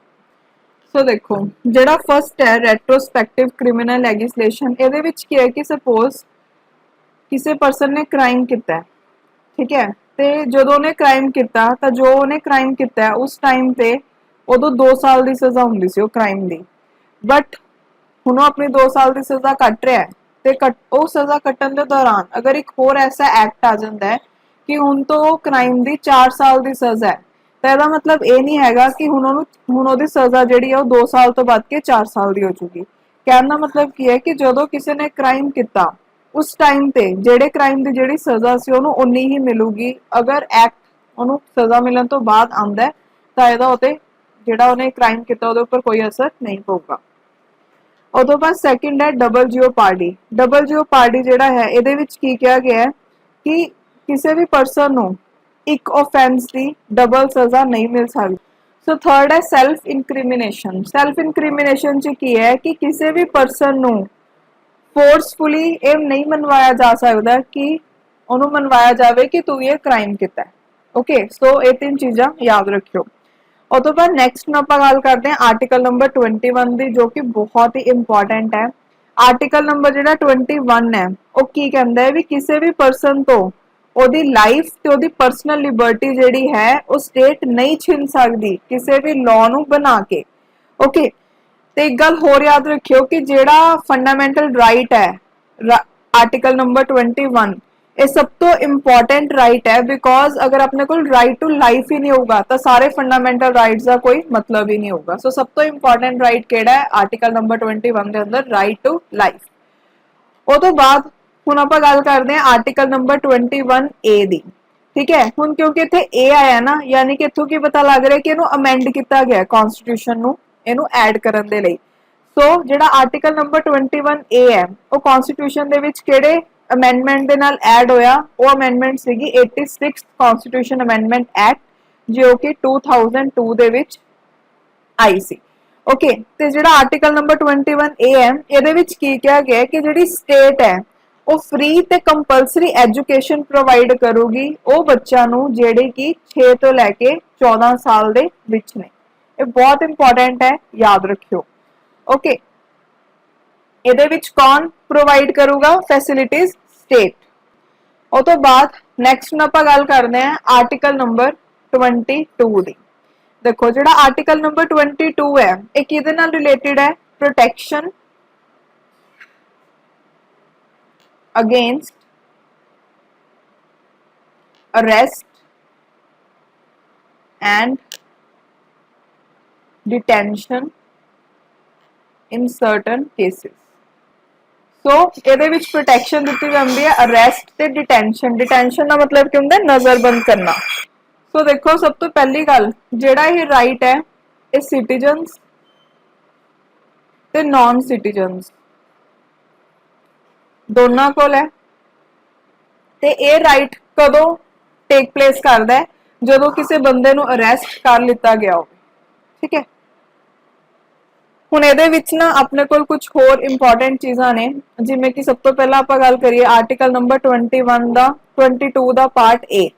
ਇਹਦੇ ਵਿੱਚ ਕੀ ਕਿਹਾ ਗਿਆ ਕਿ ਅਗਰ ਕੋਈ ਵੀ ਪਰਸਨ ਕਸਟਡੀ 'ਚ ਹੈ, ਠੀਕ ਹੈ, ਤਾਂ ਉਹਨੂੰ ਇਹ ਦੱਸਿਆ ਜਾਊਗਾ ਕਿ ਤੈਨੂੰ ਕਸਟਡੀ 'ਚ ਰੱਖਿਆ ਕਿਉਂ ਗਿਆ। ਓਕੇ, ਤੇ ਉਹਦਾ ਇਹ ਅਧਿਕਾਰ ਕਿ ਉਹ ਕਿਸੇ ਐਡਵੋਕੇਟ ਨੂੰ ਕੰਸਲਟ ਕਰ ਸਕੇ ਉਹ ਵੀ ਉਹ ਤੋਂ ਛਿਨਿਆ ਨਹੀਂ ਜਾ ਸਕਦਾ। ਉਸ ਤੋਂ ਬਾਅਦ ਨੈਕਸਟ ਹੈ ਆਰਟੀਕਲ ਨੰਬਰ 22 ਦਾ ਪਾਰਟ 2 ਕਿ ਜਿਹੜਾ ਅਰੈਸਟਡ ਇੰਡੀਵਿਜੂਅਲ ਹੈ ਉਹਨੂੰ ਜੁਡੀਸ਼ੀਅਲ ਮੈਜਿਸਟ੍ਰੇਟ ਦੇ ਅੱਗੇ ਵਿਦਿਨ 24 ਆਵਰਸ ਜਦੋਂ ਉਹਨੂੰ ਅਰੈਸਟ ਕੀਤਾ ਗਿਆ ਉਹਨੂੰ ਪ੍ਰੋਡਿਊਸ ਕਰਨਾ ਪਏਗਾ। ਉਸ ਤੋਂ ਬਾਅਦ ਨੈਕਸਟ ਹੈ ਆਰਟੀਕਲ ਨੰਬਰ 22 ਦਾ ਪਾਰਟ 3 ਕਿਸੇ ਵੀ ਪਰਸਨ ਨੂੰ ਜਿਹਨੂੰ ਕਿ ਅਰੈਸਟ ਕੀਤਾ ਗਿਆ ਹੈ ਉਹਨੂੰ ਕਸਟਡੀ ਦੇ ਵਿੱਚ ਉਹਨੇ ਟਾਈਮ ਤੋਂ ਜ਼ਿਆਦਾ ਨਹੀਂ ਰੱਖਿਆ ਜਾ ਸਕਦਾ ਜਿੰਨਾ ਕਿ ਜੁਡੀਸ਼ਰੀ ਨੇ ਕਿਹਾ ਹੋਵੇ। ਓਕੇ, ਤੇ ਇੱਕ ਚੀਜ਼ ਹੋਰ ਚੀਜ਼ ਹੈ ਕਿ ਜਿਹੜੇ ਆਪਾਂ ਨੇ ਆਹ ਵਾਲੇ ਰਾਈਟਸ ਪੜ੍ਹੇ ਨੇ ਇਹ ਰਾਈਟਸ ਜਿਹੜੇ ਨੇ ਉਹ ਐਨੀਮੀ ਏਲੀਅਨਸ ਨੂੰ ਨਹੀਂ ਦਿੱਤੇ ਗਏ। ਓਕੇ, ਸੋ ਨੈਕਸਟ ਆਪਾਂ ਪੜ੍ਹਦੇ ਹਾਂ third article right against exploitation. Right against exploitation ਦੇ ਵਿੱਚ ਨਾ ਬਹੁਤ ਹੀ ਦੋ ਇੰਪੋਰਟੈਂਟ ਆਰਟੀਕਲਸ ਆਉਂਦੇ ਆ, article number 23 and article number 24। ਇਹਨਾਂ ਉੱਪਰ ਪੇਪਰ 'ਚ ਕੁਐਸਚਨ ਆਮ ਤੌਰ ਤੇ ਪੁੱਛੇ ਜਾਂਦੇ ਆ। ਸੋ ਜਿਹੜਾ ਆਰਟੀਕਲ ਨੰਬਰ 23 ਹੈ ਇਹਦੇ ਵਿੱਚ ਯਾਦ ਰੱਖਿਓ ਕਿ ਕਿਹਦੇ ਉੱਪਰ ਰੋਕ ਲਗਾਈ ਗਈ ਹੈ ਕਿ ਹਿਊਮਨ ਬੀਇੰਗਸ ਦੀ ਟ੍ਰੈਫਿਕਿੰਗ ਜਿਹੜੀ ਹੈ ਉਹ ਨਹੀਂ ਕੀਤੀ ਜਾਂਦੀ। ਜਨਰਲੀ ਗਰਲਸ ਨੂੰ ਇੱਕ ਕੰਟਰੀ ਤੋਂ ਦੂਸਰੀ ਕੰਟਰੀ ਦੇ ਵਿੱਚ ਟ੍ਰੈਫਿਕਿੰਗ ਕੀਤੀ ਜਾਂਦੀ ਹੈ, ਬੱਚਿਆਂ ਦੀ ਕੀਤੀ ਜਾਂਦੀ ਹੈ। ਸੋ ਇਹ ਬਹੁਤ ਜ਼ਿਆਦਾ ਗਲਤ ਹੈ। ਠੀਕ ਹੈ, ਆਰਟੀਕਲ ਨੰਬਰ 23 ਦੇ ਅੰਦਰ ਇਹਦੇ ਉੱਪਰ ਰੋਕ ਲਗਾਈ ਗਈ ਹੈ ਤੇ ਨਾਲ ਫੋਰਸਡ ਲੇਬਰ ਦੇ ਉੱਪਰ ਰੋਕ ਲਗਾਈ ਗਈ ਹੈ। ਓਕੇ, ਉਸ ਤੋਂ ਬਾਅਦ ਜਿਹੜਾ ਆਰਟੀਕਲ ਨੰਬਰ 24 ਹੈ ਇਹਦੇ ਵਿੱਚ ਕੀ ਕਿਹਾ ਗਿਆ ਹੈ ਕਿ ਜਿਹੜੇ ਛੋਟੇ ਬੱਚੇ ਨੇ, ਕਿਹੜੇ ਬੱਚੇ ਜਿਨ੍ਹਾਂ ਦੀ ਉਮਰ 14 ਇਅਰਸ ਤੋਂ ਘੱਟ ਦੀ ਹੈ, ਉਹਨਾਂ ਨੂੰ ਫੈਕਟਰੀਜ਼ ਦੇ ਵਿੱਚ ਜਿੱਥੇ ਕਿ ਬਹੁਤ ਜ਼ਿਆਦਾ ਸਵੀਅਰ ਕੰਡੀਸ਼ਨਸ ਦੇ ਵਿੱਚ ਕੰਮ ਕਰਨਾ ਹੋਵੇ, ਮਾਈਨਸ ਦੇ ਵਿੱਚ ਇੰਪਲੋਇਮੈਂਟ ਨਹੀਂ ਦਿੱਤੀ ਜਾ ਸਕਦੀ। ਠੀਕ ਹੈ, मतलब हैजार्डियस जॉब ते उन्होंने नहीं रखा जा सकता। और तो बाद नैक्सट अपने को राइट है right to freedom of religion. Right to freedom of religion च 4 अपने को आर्टिकल्स हैं 25 तो लैके 28 तक।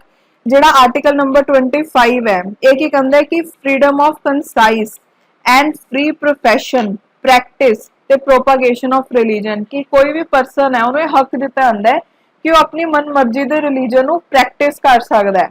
ठीक है, उस तो बाद नैक्सट आर्टिकल नंबर 26 ਇਹਦੇ ਵਿੱਚ ਕੀ फ्रीडम ਦਿੱਤੀ ਗਈ ਹੈ ਰਿਲੀजीਅस ਅਫੇਅਰਸ ਨੂੰ ਮੈਨੇਜ ਕਰਨ ਦੀ। ਦੈਨ ਆਰਟੀਕਲ ਨੰਬਰ 27 ਇਹਦੇ ਵਿੱਚ ਕੀ फ्रीडम ਦਿੱਤੀ ਗਈ ਹੈ payment of taxes for promotion of any particular religion. Then article number 28 ਇਹਦੇ ਵਿੱਚ फ्रीडम ਦਿੱਤੀ ਜਾਂਦੀ ਹੈ ਕਿ ਕੋਈ ਵੀ ਰਿਲੀजीਅस ਇੰਸਟਰਕਸ਼ਨ ਜਾਂ ਰਿਲੀजीਅस ਵਰਸ਼ਿਪ ਨੂੰ किसी एजुकेशन इंस्टीट्यूट दे विच अटेंड किया जा सकता है। ठीक है, मतलब एजुकेशन सो मतलब क्या कि एजुकेशन इंस्टीट्यूशंस दे विच रिलीजियस वर्शिप हो सकती है जिवें मदरसाज हुंदे हैं। ठीक है, उस तो बाद नैक्सट है कल्चरल एंड एजुकेशनल राइट जिहदे विच 2 आर्टिकल्स आते हैं 29 ते 30। जिहड़ा आर्टिकल नंबर 29 है इहदे विच की गल कीती गई है माइनॉरिटीज दे इंटरस्ट नूं प्रोटैक्ट करन दी। ठीक है, तो जो आर्टिकल नंबर 30 है गल की गई है राइट ऑफ माइनॉरिटीज कि वो एस्टैबलिश ते एडमिनिस्टर कर सकते हैं एजुकेशनल इंस्टीट्यूशंस। देखो राइट टू कॉन्स्टिट्यूशनल रेमेडीज दे विच बेसिकली की क्या है कि जेडे सिटीजनस है ठीक है वो सुप्रीम कोर्ट या हाई कोर्ट अप्रोच कर सकते हैं अगर उन्होंने लगता है कि उन्होंने फंडामेंटल राइट्स उन्होंने नहीं दिते जा रहे। सुप्रीम कोर्ट जा सकते हैं आर्टिकल नंबर 32 के अंदर ते हाई कोर्ट जा सकते हैं आर्टिकल नंबर 226 के अंदर। यानी कि आर्टिकल नंबर 32 है जिहड़ा वो पावर दिंदा सुप्रीम कोर्ट नूं कि फंडामेंटल राइट्स अगर सिटीजनस नूं नहीं मिल रहे तो सुप्रीम कोर्ट रिट्स इशू कर सकता है। ते आर्टिकल नंबर 226 यही पावर किहनूं दिंदा है हाई कोर्ट नूं कि हाई कोर्ट है जिहड़ा वो रिट्स नूं इशू कर सकता है अगर सिटीजनस नूं फंडामेंटल राइट्स है जिहड़े वो नहीं दिते जा रहे। हुण रिट्स की होंदे हैं रिट्स बेसिकली रिटन ऑर्डर्स नूं बोलदे हैं। ठीक है, जो कि कोर्ट द्वारा प्रोवाइड किए जाते हैं चाहे वो सुप्रीम कोर्ट है चाहे वो हाई कोर्ट है। हुण इहदे विच आपां गल करदे हैं कि किहड़े-किहड़े टाइप दे अपने कोल रिट्स हुंदियां ने। Types of writs so basically 5 type दी रिट्स हुंदियां ने। ओके, सब तो पहली जिहड़ी रिट है वो हैगी है हेबिस कॉर्पस। ठीक, सो सब तो पहला आप इहदे बारे पढ़ते हैं कि ये जिहड़ी रिट है वो कदों इशू की जाती है। सब तो पहला ना इहदे विच ये भी याद रखियो कि लेटिन दे विच ये रिट नूं की बोलते हैं या दा की मीनिंग है। इहदा मीनिंग हुंदा है to have the body of. So देखो जिहड़ी हेबियस कॉर्पस रिट है इहनूं इंप्लीमेंट कदों किया जाता है इहनूं इनफोर्स कदों किया जाता है किसी भी इंडिविजुअल दी फंडामेंटल राइट है जिहड़ी लिबर्टी दी उहनूं बचाउण दे लई अगर वो इंडिविजुअल नूं अनलॉफुली ओदी डिटेंशन की जाए। ठीक है, उस केस दे विच ये यूज की जा सकती है। ठीक है, जिहड़ी रिट है हुण वो कमांड दिंदी है किसी भी पब्लिक ऑफिशियल नूं कि वो डिलीवर करे डिटेन परसन नूं कोर्ट दे अगे, मतलब कोर्ट दे अगे उहनूं पेश करे। जिवें पुलिस पकड़दी है सपोज किसी नूं, ठीक है, तो पुलिस नूं जिहड़ी ये रिट है वो की कहूगी कि तुसीं ये परसन नूं पेश करो कोर्ट दे अगे। ठीक है, तो प्रोवाइड करो वैलिड रीजनस कि इहनूं अरेस्ट क्यों किया गया। उस तो बाद नैक्सट सैकेंड अपने कोल है सर्शियोरारी या फिर इहनूं सिट्योरारी जिवें मर्जी तुसीं इहनूं प्रोनाउंस कर सकदे हो। लेटिन दे विच इहदा मतलब हुंदा है टू बी सर्टिफाइड। ठीक है, हुण जिहड़ी रिट है ये रिट बेसिकली लोअर कोर्ट नूं इशू की जाती है उहनूं ये कह के कि जिहड़ा भी केस तुहाडे इत्थे चल रहा है उहनूं हाई कोर्ट दे विच मतलब जिहड़े लोअर कोर्ट च चल रहा है भी वो तो हायर कोर्ट दे विच वो जिहड़ा फैसला है ਉਹਨੂੰ शिफ्ट किया जाए। बेसिकली ਜਿਹੜੇ लोअर कोर्ट ने जजमेंट दी ਹੁੰਦੀ है ਇਹਦੇ ਵਿੱਚ, ठीक है, ਉਹਨੂੰ ओवर रूल किया ਜਾਂਦਾ है। ओके, मतलब सपोज करो किसी का ਜਿਹੜਾ केस है कोई लोअर कोर्ट च जा रहा है, चल रहा है, ਤੇ ਉਹਦੇ ਵਿੱਚ ਸੁਣਵਾਈ ਹੋਗੀ ਕਿ ਐਵੇਂ ਨਹੀਂ ਐਵੇਂ, ਤੇ ਉਹ ਪਰਸਨ ਨੇ ਜਾ ਕੇ ਹਾਈ ਕੋਰਟ ਦੇ ਵਿੱਚ ਜਾਂ ਫਿਰ ਸੁਪਰੀਮ ਕੋਰਟ ਦੇ ਵਿੱਚ ਗੁਹਾਰ ਲਗਾਤੀ, ਤਾਂ ਸੁਪਰੀਮ ਕੋਰਟ ਜਿਹੜਾ ਉਹ ਲੋਅਰ ਕੋਰਟ ਨੇ ਫੈਸਲਾ ਦਿੱਤਾ ਹੋਊਗਾ ਉਹਨੂੰ ਓਵਰ ਰੂਲ ਕਰ ਸਕਦਾ ਹੈ। ठीक है, ਉਹ ਤੋਂ ਬਾਅਦ ਨੈਕਸਟ थर्ड अपने को रिट है प्रोहिबिशन। प्रोहिबिशन मतलब की होंगे रोक लगानी, ठीक है, ਇਹਦਾ मतलब की होंगे टू फॉरबिड। ਹੁਣ ਇਹ ਵੀ ਹਾਇਰ ਕੋਰਟ है ਜਿਹੜਾ ਉਹ ਲੋਅਰ ਕੋਰਟ ਦੇ ਉੱਪਰ ਰਿਟ ਇਸ਼ੂ ਕਰ ਸਕਦਾ ਹੈ ਕਿ ਕੋਈ ਵੀ ਤੁਸੀਂ ਜਿਹੜੀ ਜੁਰੀਡਿਕਸ਼ਨ ਦੇ ਰਹੇ ਹੋ ਉਹਨੂੰ ਉੱਥੇ ਹੀ ਰੋਕ ਲਗਾ ਦਿਓ। ठीक है, ਇਹ ਕਦੋਂ ਹੁੰਦਾ ਹੈ ਕਿ ਅਗਰ ਹਾਈ ਕੋਰਟ ਹੈ ਜਿਹੜੀ ਉਹਨੂੰ ਲੱਗੇ ਕਿ ਜਿਹੜਾ ਲੋਅਰ ਕੋਰਟ ਕਰ ਰਿਹਾ ਹੈ ਕਿਸੇ ਚੀਜ਼ ਦੇ ਵਿੱਚ ਫੈਸਲਾ, ठीक है, वो सही नहीं है। ओके, और तो बाद नेक्स्ट फोर्थ है मैंडेमस। मैंडेमस का मतलब की होंगे वी कमांड। हूँ देखो जेड़ा मैंडेमस है वो किसी पब्लिक सर्वेंट दे ऊपर रिट है जी लगाई जा सकती है, उन्होंने ये कहने दे लई कि बई तू काम ही नहीं करता, काम कर अपना, जेड़े पद ते तेनू बिठाया होया है, जेड़े ऑफिस तेनू बिठाया होया है, जेड़ा काम करना तेनू दिता होया वो काम कर वधिया तरीके नाल। ठीक है, सो ये किसी पब्लिक सर्वेंट के ऊपर लगाई जाती है। ओके, जेड़ी मैंडेमस है वो किसी प्राइवेट इंडिविजुअल के ऊपर उन्होंने नहीं लगाई जा सकती, पब्लिक सर्वेंट ते उन्होंने लगाई जा सकती है। ओके, और तो बाद नेक्स्ट अपने को फिफ्थ है क्यू वारंटो। सो ਇਹਦਾ अगर आप लेटिन मीनिंग देखिए तो होंगे मतलब बाय व्हाट अथॉरिटी और कमांड। ठीक है, सो जेड़ी ये रिट है ये किसी परसन ते लगाई जाती है उन्होंने ये पूछने दे लई कि बई तू ये ऑफिस च बैठा है केड़ी अथॉरिटी दे नाल बैठा है। ठीक है, कि सपोज करो कोई परसन कहे कि मैं तो IAS ऑफिसर है, ठीक है, वो दूसरा तो हमें काम करवाना शुरू कर दे जाली बन के, सो ਉਹਦੇ ਉੱਪਰ रिट लग सकती है कि ਤੁਹਾਨੂੰ प्रूफ करना पड़ेगा that you are IAS officer.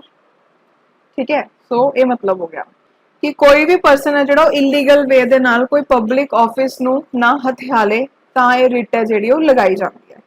Okay, ਹੁਣ ਉਹ ਤੋਂ ਬਾਅਦ ਇੱਕ ਚੀਜ਼ ਆਪਾਂ ਪੜ੍ਹਦੇ ਹਾਂ ਕਿ ਕੀ ਜਿਹੜੀ ਫੰਡਾਮੈਂਟਲ ਰਾਈਟਸ ਹੈ ਉਹ ਸਸਪੈਂਡ ਹੋ ਸਕਦੀਆਂ ਨੇ। ਸੋ ਯੈਸ, ਹੋ ਸਕਦੀਆਂ ਨੇ। ਫੰਡਾਮੈਂਟਲ ਰਾਈਟਸ ਨੂੰ ਸਸਪੈਂਡ ਕੀਤਾ ਜਾ ਸਕਦਾ ਨੈਸ਼ਨਲ ਐਮਰਜੈਂਸੀ ਦੇ ਕੇਸ ਦੇ ਵਿੱਚ, ਜਿਹਦੇ ਬਾਰੇ ਗੱਲ ਕੀਤੀ ਗਈ ਹੈ ਆਰਟੀਕਲ ਨੰਬਰ 352 ਦੇ ਵਿੱਚ। 6 ਫੰਡਾਮੈਂਟਲ ਰਾਈਟਸ ਹੈ ਜਿਹੜੀ ਆਰਟੀਕਲ ਨੰਬਰ 19 ਦੇ ਵਿੱਚ। ठीक है, जो भी नैशनल एमरजेंसी लगे वॉर के ग्राउंड के उपर या फिर एक्सटर्नल एग्रैशन के ग्राउंड के उपर, ठीक है, तो जी आर्टिकल नंबर 19 के जिन्नियां भी राइट्स हैं वो सब सस्पेंड हो जांदियां ने। Okay, article number 359 has the clause for suspension of other rights, in that case a separate notification has to be issued by president. ਜਿਹੜਾ आर्टिकल नंबर 359 है ਉਹਦੇ ਵਿੱਚ ਬਾਕੀ ਦੇ ਰਾਈਟਸ ਸਸਪੈਂਸ਼ਨ ਦੇ ਬਾਰੇ ਕਲੌਜ਼ ਹੈ ਤੇ ਉਸ ਕੇਸ ਦੇ ਵਿੱਚ ਪ੍ਰੈਜ਼ੀਡੈਂਟ ਨੂੰ ਇੱਕ ਸਪੈਸ਼ਲ ਨੋਟੀਫਿਕੇਸ਼ਨ ਕੱਢਣੀ ਪੈਂਦੀ ਹੈ ਕਿ ਇਹ ਰਾਈਟਸ ਨੂੰ ਤੁਹਾਡੇ ਸਸਪੈਂਡ ਕੀਤਾ ਜਾ ਸਕਦਾ ਹੈ। ਬਸ ਇਹ ਯਾਦ ਰੱਖਿਓ ਕਿ ਜਿਹੜੇ ਰਾਈਟਸ ਆਰਟੀਕਲ ਨੰਬਰ 20 ਤੇ 21 ਦੇ ਵਿੱਚ ਮੈਂਸ਼ਨ ਹੈ ਉਹਨਾਂ ਨੂੰ ਸਸਪੈਂਡ ਨਹੀਂ ਕੀਤਾ ਜਾ ਸਕਦਾ। ਠੀਕ ਹੈ, ਕਨਸਟੀਟਿਊਸ਼ਨਲ ਐਮਰਜੈਂਸੀ ਹੋਵੇ ਜਾਂ ਫਿਰ ਫਾਈਨੈਂਸ਼ੀਅਲ ਐਮਰਜੈਂਸੀ ਹੋਵੇ, ਉਹ ਫੰਡਾਮੈਂਟਲ ਰਾਈਟਸ ਦੇ ਉੱਪਰ ਕੋਈ ਵੀ ਅਸਰ ਨਹੀਂ ਪਾਉਂਦੀ। ओके, सो ਇਹ ਤੋਂ ਬਾਅਦ ਹੁਣ ਆਪਾਂ ਇੱਕ ਨਿਊ ਚੈਪਟਰ ਪੜਨ ਜਾ ਰਹੇ ਹਾਂ, ਉਹ ਹੈਗਾ ਫੰਡਾਮੈਂਟਲ ਡਿਊਟੀਜ਼। ਜਿਹੜੀ ਫੰਡਾਮੈਂਟਲ ਡਿਊਟੀਜ਼ ਹੈ ਇਹਨਾਂ ਨੂੰ ਕਨਸਟੀਟਿਊਸ਼ਨ ਦੇ ਵਿੱਚ ਕਿੱਥੇ ਐਡ ਕੀਤਾ ਗਿਆ? Part 4A। ਹੁਣ ਇਹ ਤੋਂ ਤੁਸੀਂ ਸਮਝੋ ਕਿ ਕੋਈ ਨਾ ਕੋਈ ਅਮੈਂਡਮੈਂਟ ਕੀਤੀ ਗਈ ਹੋਊਗੀ। ਠੀਕ ਹੈ, ਦੇਖੋ ਅਗਰ ਆਪਾਂ ਗੱਲ ਕਰੀਏ ਪਹਿਲਾਂ ਜਿਹੜੀ ਫੰਡਾਮੈਂਟਲ ਡਿਊਟੀ ਸੀ ਉਹ ਕਨਸਟੀਟਿਊਸ਼ਨ ਦੇ ਵਿੱਚ ਪ੍ਰੈਜ਼ੈਂਟ ਨਹੀਂ ਸੀਗੀ। ਠੀਕ ਹੈ, 42nd ਕਨਸਟੀਟਿਊਸ਼ਨ ਅਮੈਂਡਮੈਂਟ ਐਕਟ ਆਇਆ 1976 ਦੇ ਵਿੱਚ, ਜਿਹਦੇ ਨਾਲ ਫੰਡਾਮੈਂਟਲ ਡਿਊਟੀਜ਼ ਨੂੰ ਐਡ ਕੀਤਾ ਗਿਆ ਤੇ ਇਹ ਕਿਹੜੀ ਕਮੇਟੀ ਨੇ ਰਿਕਮੈਂਡ ਕੀਤਾ ਸੀ? ਸਵਰਨ ਸਿੰਘ ਕਮੇਟੀ। ਬਹੁਤ ਇੰਪੋਰਟੈਂਟ ਤੇ ਇੱਕ ਗੱਲ ਹੋਰ ਯਾਦ ਰੱਖਣੀ ਹੈ, 42nd ਕਨਸਟੀਟਿਊਸ਼ਨ ਅਮੈਂਡਮੈਂਟ ਐਕਟ ਦੇ ਨਾਲ 10 ਫੰਡਾਮੈਂਟਲ ਡਿਊਟੀਜ਼ ਨੂੰ ਐਡ ਕੀਤਾ ਗਿਆ ਸੀ। ਅਗਰ ਆਪਾਂ ਦੇਖੀਏ ਐਟ ਪ੍ਰੈਜ਼ੈਂਟ 11 ਫੰਡਾਮੈਂਟਲ ਡਿਊਟੀਜ਼ ਹੈ। ਜਿਹੜੀ 11th ਫੰਡਾਮੈਂਟਲ ਡਿਊਟੀ ਹੈ, ਠੀਕ ਹੈ, ਉਹਦੇ ਲਈ ਇੱਕ ਹੋਰ ਅਮੈਂਡਮੈਂਟ ਆਈ ਸੀਗੀ, ਉਹ ਸੀਗੀ 86 ਕਨਸਟੀਟਿਊਸ਼ਨ ਅਮੈਂਡਮੈਂਟ ਐਕਟ 2002 ਦੇ ਵਿੱਚ, ਜਿਹਦੇ ਨਾਲ 11th ਜਿਹੜੀ ਫੰਡਾਮੈਂਟਲ ਡਿਊਟੀ ਹੈ ਉਹਨੂੰ ਐਡ ਕੀਤਾ ਗਿਆ ਸੀ। ਓਕੇ, ਇੱਕ ਹੋਰ ਗੱਲ, ਜਿਹੜੀ ਫੰਡਾਮੈਂਟਲ ਡਿਊਟੀਜ਼ ਹੈ ਉਹ ਵੀ ਨਾਨ ਇਨਫੋਰਸੇਬਲ ਨੇ, ਮਤਲਬ ਉਹਨਾਂ ਨੂੰ ਕੋਰਟ ਦੁਆਰਾ ਇਨਫੋਰਸ ਨਹੀਂ ਕੀਤਾ ਜਾ ਸਕਦਾ, ਨਾਨ ਜਸਟਿਕੇਬਲ ਨੇ। ਠੀਕ ਹੈ, ਕਿਹੜੀ ਐਸੀ ਕੰਟਰੀ ਹੈ ਜਿੱਥੋਂ ਆਪਾਂ ਨੇ फंडामेंटल ड्यूटी का आइडिया लिता है रशिया ते इंडिया फ्रेंड्स ने डिस्कस किया सी ना, सो कित्थों लिता है यूएसएसआर दे कॉन्स्टिट्यूशन तो। उस तो बाद नैक्सट जी ड्यूटीज है वो सिर्फ सिटीजन के उपर ही लागू होंगे, मतलब उन्होंने फॉरनर्स के उपर लागू नहीं किया जाता। ओके सो इतने एक चीज होर है, आर्टिकल केड़ा डील करता फंडामेंटल ड्यूटी नाल, सो आर्टिकल हैगा 51A। ओके ये अगे पार्ट्स आएंगे ए तो लैके के तक, सो वो रिलेटेड ने फंडामेंटल ड्यूटीज के नाल। सो हुण देखते हैं, डिस्कस करते हैं इन्हां बारे। सब तो पहला देखो आर्टिकल नंबर 51A दा ए, ਇਹਦੇ ਵਿੱਚ ਕੀ ਹੈ to abide constitution and respect its ideals institutions, national flag national anthem. Constitution ਦਾ ਰਿਸਪੈਕਟ ਕਰੋ, ਉਹਦੇ ਵਿੱਚ ਆਈਡਲਸ ਇੰਸਟੀਟਿਊਸ਼ਨਸ ਜੋ ਦਿੱਤੇ ਹੋਏ ਆ ਉਹਦੀ ਰਿਸਪੈਕਟ ਕਰੋ, ਨੈਸ਼ਨਲ ਫਲੈਗ ਤੇ ਨੈਸ਼ਨਲ ਐਂਥਮ ਦੀ ਰਿਸਪੈਕਟ ਕਰੋ। ਇਹਦੇ ਵਿੱਚ ਨੈਸ਼ਨਲ ਸੌਂਗ ਮੈਂਸ਼ਨ ਨਹੀਂ ਹੈ, ਯਾਦ ਰੱਖਿਓ। Then article number 51A-B cherish and follow noble ideas ਜਿਹੜੇ ਕਿ ਇੰਸਪਾਇਰ ਕਰਦੇ ਨੈਸ਼ਨਲ ਸਟਰਗਲ ਨੂੰ ਆਪਣੀ, ਠੀਕ ਹੈ, ਉਹ ਆਈਡੀਆਜ਼ ਨੂੰ ਇੰਸਪਾਇਰ ਕਰੋ, सॉरी वो आइडियाज नु फॉलो करो। देन 51A की क्या गया uphold and protect the sovereignty unity and integrity of India. Then next क्या गया to defend the country and render national service when call upon, so कि कंट्री नु बचाओ ते जदों भी नेशनल सर्विस की जरूरत पए अगे आओ। 51A दे विच की क्या गया हारमनी ते स्पिरिट ऑफ कॉमन ब्रदरहुड जेड़ा है सारे लोकां चों नु प्रमोट करो, ठीक है। रिलीजियस लिंग्विस्टिक रीजनल या सैक्शनल डाइवर्सिटीज नु भुलदे होए ते विमेन दी भी रिस्पैक्ट करो, उन्हां दे खिलाफ गलत प्रैक्टिसेस नु ना अपनाओ, ठीक है। उस तो बाद देन है value and preserve rich heritage of our composite culture. Then value protect improve natural environment जिवें कि forest lakes rivers wildlife and to have compassion for living creatures, मतलब प्लांट्स एनिमल्स दी भी उन्होंने ध्यान रखो, ठीक है, प्रोटेक्ट करो उन्होंने। Then to develop scientific temper humanism spirit of inquiry and reform. Then public property नु सेफगार्ड करो ते वायलेंस तो बचो। Strive towards excellence in all spheres of individual and collective activity so that nation rises to higher levels of endeavour and achievement. ऐसी चीज़ां करो कि अपने देश का नाम बढ़ाओ, ठीक है, अलग अलग स्पीयर्स दे विच एक्सेल करो, वधिया परफॉर्म करो। दैन जेडी 86 अमेंडमेंट दे नाल ऐड की गई सी ड्यूटी है सारे पेरेंट्स ते गार्डियंस दी कि वो अपने बच्चे दे लई एजुकेशन फैसिलिटीज हैं जेड़ियां वो प्रोवाइड करान 6 साल तो लैके 14 साल दी उम्र दे विच, ठीक है। DPSPs दे विच ये चीज 6 साल तक गई है ਤੇ ਜਿਹੜਾ ਆਪਣਾ ਫੰਡਾਮੈਂਟਲ ਡਿਊਟੀ ਹੈ ਉਹਦੇ ਵਿੱਚ ਇਹ ਗੱਲ ਕੀਤੀ ਗਈ ਹੈ ਕਿ 6 ਸਾਲ ਤੋਂ 14 ਸਾਲ ਦਾ ਜਿਹੜਾ ਬੱਚਾ ਹੈ ਉਹਨੂੰ ਪੇਰੈਂਟਸ ਪੜ੍ਹਾਉਣ, ਐਜੂਕੇਸ਼ਨ ਫੈਸਿਲਿਟੀਜ਼ ਪ੍ਰੋਵਾਈਡ ਕਰਾਣ, ਠੀਕ ਹੈ। ਤੇ ਆਪਾਂ ਨੇ ਐਸੀ ਗੱਲ ਇੱਕ ਫੰਡਾਮੈਂਟਲ ਰਾਈਟ 'ਚ ਵੀ ਕੀਤੀ ਸੀਗੀ, ਉਹਨੂੰ ਯਾਦ ਕਰੋ। ਫੰਡਾਮੈਂਟਲ ਰਾਈਟ ਦੇ ਵਿੱਚ ਆਪਾਂ ਨੇ ਕੀ ਕਿਹਾ ਸੀ ਕਿ ਜਿਹੜੀ ਸਟੇਟ ਹੈ ਉਹ ਐਜੂਕੇਸ਼ਨ ਓਪਰਚੁਨਿਟੀਜ਼ ਪ੍ਰੋਵਾਈਡ ਕਰ 6 ਸਾਲ ਤੱਕ ਦੇ ਬੱਚੇ ਦੇ ਲਈ, ठीक है। सो बेसिकली जी फंडामेंटल ड्यूटीज है वो ड्यूटीज है कि सिटीजन की अपने नेशन के लिए की ड्यूटीज बनदियां ने। फंडामेंटल ड्यूटीज दे विच आपां वो गल करते हैं, ओके। हुण इहदे विच नैक्सट आपां पढ़दे हैं कि फंडामेंटल ड्यूटीज ते फंडामेंटल राइट्स दे विच की डिफरेंस है। सब तो पहला जो फंडामेंटल राइट है उन्होंने यूएसए के कॉन्स्टिट्यूशन तो लिता गया, फंडामेंटल ड्यूटीज नूं यूएसएसआर दे। पार्ट 3 आर्टिकल 12 तो 35 डील करते हैं फंडामेंटल राइट्स के नाल। पार्ट 4 है आर्टिकल 51A डील करता है फंडामेंटल ड्यूटीज के नाल। जेडे फंडामेंटल राइट्स है जस्टिकेबल इनफोर्सेबल है, फंडामेंटल ड्यूटीज ना तो जस्टिकेबल है ना ही इनफोर्सेबल है, ओके। जेडे फंडामेंटल राइट्स हैं, ठीक है, 15, 16, 19, 29, 30 इन्हां नूं छड्ड के बाकी सारे जेडे ने फॉरनर्स नूं भी दिते जांदे हैं ते ਜਿਹੜੇ फंडामेंटल ड्यूटीज हैं वो सिर्फ इंडियंस के लिए है, फॉरनर्स से अप्लाई नहीं होंदियां। दैन फंडामेंटल राइट्स नूं ओरिजिनल टैक्सट च रखा गया है ते मतलब ये कॉन्स्टिट्यूशन च मैंशन सीगियां ते फंडामेंटल ड्यूटीज है ਜਿਹੜੀਆਂ मैंशन ही नहीं सी कॉन्स्टिट्यूशन च। 2 अमेंडमेंट्स कीतियां 42 ते 86 इन्हां नूं ऐड करन दे लई। फंडामेंटल राइट्स सैल्फ इनफोर्सेबल है, आर्टिकल नंबर 17 च अगर आप देखिए तो फंडामेंटल ड्यूटी सैल्फ इनफोर्सेबल नहीं है। दैन फंडामेंटल राइट्स है जी और रिस्पॉन्सिबिलिटी है स्टेट दी कि सिटीजन के राइट नूं प्रोटेक्ट करना, ते फंडामेंटल ड्यूटी की रिस्पॉन्सिबिलिटी है इंडिविजुअल दी, ठीक है कि ਉਹਨਾਂ ਦੀ ਕੀ ਡਿਊਟੀ ਬਣਦੀ ਹੈ ਤਾਂ ਕਿ ਉਹ ਆਪਣੇ ਰਾਈਟਸ ਨੂੰ ਇੰਜੋਏ ਕਰ ਸਕਣ ਫੰਡਾਮੈਂਟਲ ਰਾਈਟਸ ਕੰਪਲੀਮੈਂਟਰੀ ਡਿਊਟੀਜ਼ ਦੇ ਤੇ ਡਿਊਟੀਜ਼ ਕੰਪਲੀਮੈਂਟਰੀ ਫੰਡਾਮੈਂਟਲ ਰਾਈਟਸ ਦੇ ਓਕੇ ਸੋ ਇਹ ਡਿਫਰੈਂਸ ਹੈ ਸਭ ਤੋਂ ਪਹਿਲਾਂ ਕਿ ਜਿਹੜੀ ਫੰਡਾਮੈਂਟਲ ਡਿਊਟੀਜ਼ ਹੈ ਉਹਨੂੰ ਐਡ ਕੀਤਾ ਗਿਆ ਸੀ ਕਿਹਦੀ ਰਿਕਮੈਂਡੇਸ਼ਨ ਤੇ C that is Swaran Singh committee ਉਹ ਤੋਂ ਬਾਅਦ ਕਿਹੜਾ ਆਰਟੀਕਲ ਹੈ ਕਨਸਟੀਟਿਊਸ਼ਨ ਦਾ ਜਿਹਦੇ ਵਿੱਚ ਅਨਟਚੇਬਿਲਿਟੀ ਨੂੰ ਹਟਾਉਣ ਦੀ ਗੱਲ ਕੀਤੀ ਗਈ ਹੈ ਸੋ ਇਹਦਾ ਆਨਸਰ ਆਏਗਾ D that is article number 17 then ਹੁਣ ਆਪਣੇ ਕੋਲ ਫੰਡਾਮੈਂਟਲ ਡਿਊਟੀਜ਼ ਦੇ ਬਾਰੇ ਕੁਝ ਸਟੇਟਮੈਂਟ ਹੈ ਕਿ ਜਿੰਨੀਆਂ ਵੀ 11 ਫੰਡਾਮੈਂਟਲ ਡਿਊਟੀਜ਼ ਹੈ ਉਹਨਾਂ ਨੂੰ 42nd ਕਨਸਟੀਟਿਊਸ਼ਨ ਅਮੈਂਡਮੈਂਟ ਨਾਲ ਐਡ ਕੀਤਾ ਗਿਆ ਸੀਗਾ ਇਹ ਗਲਤ ਹੈ ਕਿਉਂਕਿ 42nd ਕਨਸਟੀਟਿਊਸ਼ਨ ਅਮੈਂਡਮੈਂਟ ਦੇ ਨਾਲ 10 ਫੰਡਾਮੈਂਟਲ ਡਿਊਟੀਜ਼ ਨੂੰ ਐਡ ਕੀਤਾ ਗਿਆ ਸੀ ਤੇ ਫਿਰ ਉਸ ਤੋਂ ਬਾਅਦ 86th ਕਨਸਟੀਟਿਊਸ਼ਨ ਅਮੈਂਡਮੈਂਟ ਆਇਆ ਜਿਨ੍ਹਾਂ ਲਈ ਹੋਰ ਫੰਡਾਮੈਂਟਲ ਡਿਊਟੀਜ਼ ਨੂੰ ਐਡ ਕੀਤਾ ਠੀਕ ਹੈ ਜਿਹੜੀ ਫੰਡਾਮੈਂਟਲ ਡਿਊਟੀਜ਼ ਹੈ ਉਹ ਅਬਾਈਡ ਕਰਦੇ ਸਿਟੀਜ਼ਨਸ ਨੂੰ ਕਿ ਉਹ ਰਿਸਪੈਕਟ ਕਰਨ ਆਈਡਲਸ ਇੰਸਟੀਟਿਊਸ਼ਨਸ ਤੇ ਨੈਸ਼ਨਲ ਫਲੈਗ ਨੂੰ ਇਹ ਚੀਜ਼ ਬਿਲਕੁਲ ਠੀਕ ਹੈ ਤੇ ਇਹਦੇ ਨਾਲ ਹੋਰ ਵਿੱਚ ਕੀ ਹੈ ਨੈਸ਼ਨਲ ਐਂਥਮ ਵੀ ਹੈ ठीक है सो केड़ी स्टेटमेंट करेक्ट है बी इसका आंसर क्या आएगा B okay so that's all for today thank you so much आज आपने बहुत ही इंपॉर्टेंट कंसेप्ट्स पढ़े ने आई होप थोड़ा सारा समझ आ गया होगा सो मिलते हैं next lecture they which thank you